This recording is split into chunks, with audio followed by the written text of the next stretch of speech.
Hello and welcome to my channel where we talk about North Germanic paganism, lore and folklore from various parts of Europe, as lore and folklore come across from different sources, both old and new. And this is where I like to share my own personal gnosis as well.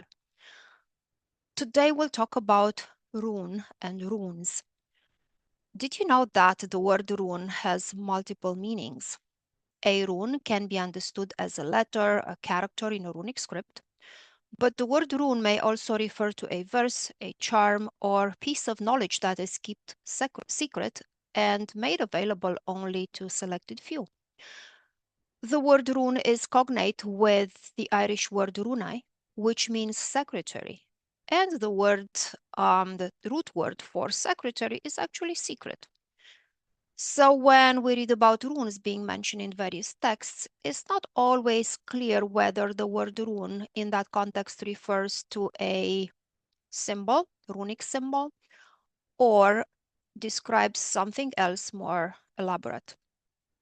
We learn from lore and mythological material that runes were chanted, recited, or written down for healing or magical purposes, but it isn't always clear whether runic symbols were chanted or the text refers to words or charms or other pieces of formulaic recitation.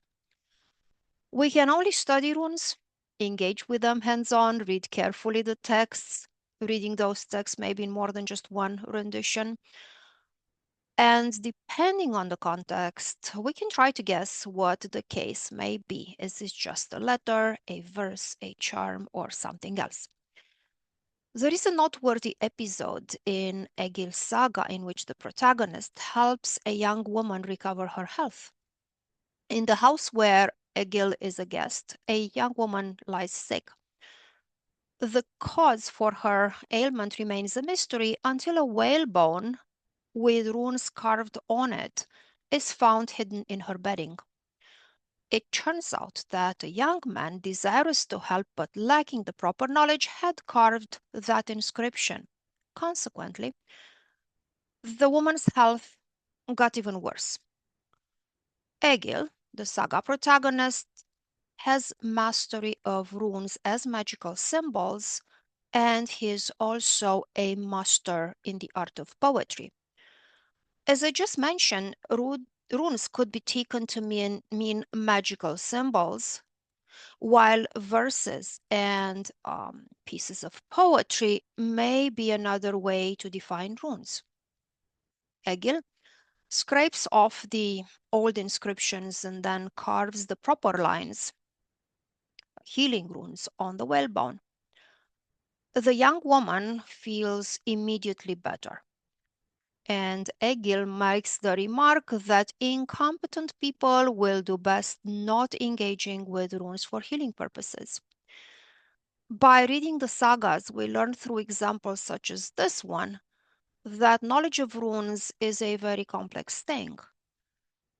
Unfortunately, the saga does not explain what exactly were the runes that Egil carved, whether those were just symbols, runic symbols, whether those were full verses, or which combination of the two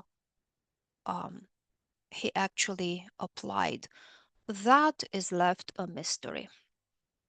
Egil himself urges for discernment. For us people living in the modern world, discernment also involves seeking a competent, qualified, certified healthcare practitioner when necessary. Runes work synergistically with other modalities of self-care and fit very well within any holistic approach. Okay, this is all for today. I'll see you for the next episode in which we will talk about resources to help you further with your study of runes.